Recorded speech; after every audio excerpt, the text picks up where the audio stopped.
Perdagangan karbon atau carbon trading. Menurut Anda, bagaimana menyadarkan masyarakat pentingnya menurunkan perubahan iklim atau menghentikan perubahan iklim?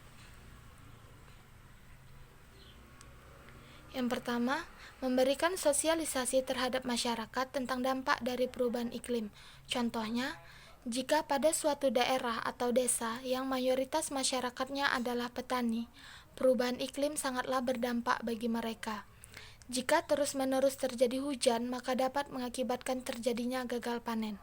Bahkan, bisa mengakibatkan banjir pada sawah, ladang, dan tanaman. Begitu sebaliknya, jika terus-menerus kemarau, maka dapat terjadinya kekeringan dan dapat mengakibatkan gagal panen.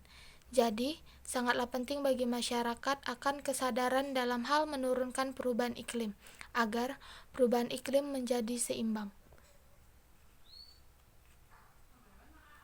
Untuk masyarakat di perkotaan, upaya untuk menghentikan perubahan iklim dengan cara mengurangi penggunaan kendaraan motor pribadi.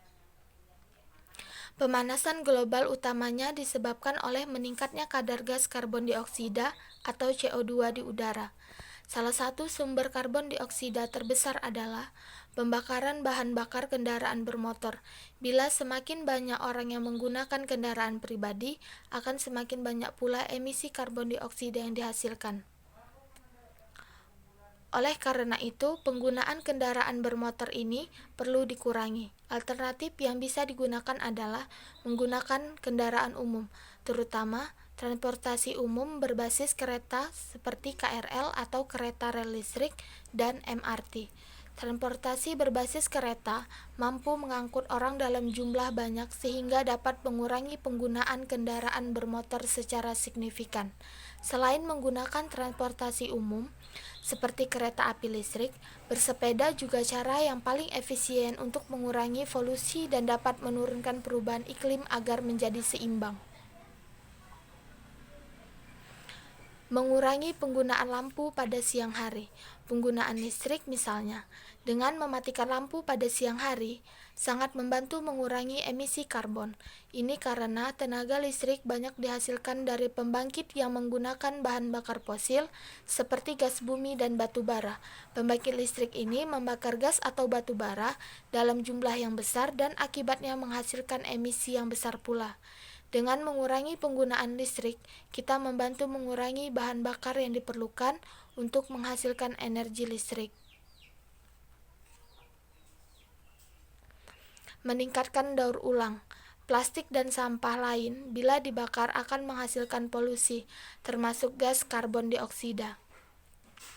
Bila kita melakukan daur ulang, polusi ini dapat dikurangi. Demikian juga efek pemanasan global.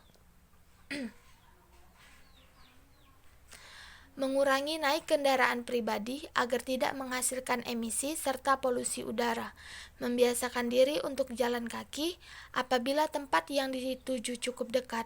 Hemat energi dengan cara menggunakan peralatan listrik secukupnya dan sebagainya. Tindakan kecil dari kita bermanfaat besar bagi lestarinya alam. Menurut Anda, bagaimana carbon trading dapat berpengaruh terhadap perkembangan perekonomian Indonesia? Perdagangan karbon merupakan cara meringankan beban negara industri dalam mengurangi emisi gas mereka. Biasanya, perdagangan itu dilakukan antara negara maju dan negara berkembang. Negara maju akan membeli CAR atau Certificate Emission Reduction dari negara berkembang. Karenanya, negara berkembang mendapat uang dari penjualan tersebut. Di sisi lain, hutan dari negara berkembang juga lebih terjaga karena perawatannya mendapat upah.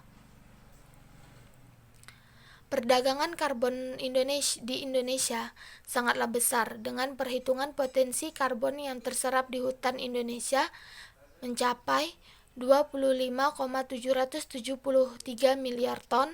Potensi itu belum termasuk karbon yang terdapat di lahan hutan gambut dan lahan kering. Asosiasi Pengusaha Hutan Indonesia atau APHI mencatat Indonesia diperkirakan mampu menyerap 5,5 gigaton CO2. Karena itu, Indonesia menduduki urutan kelima di dunia yang berpotensi melakukan suplai 10% kredit karbon dunia. Dengan luas hutan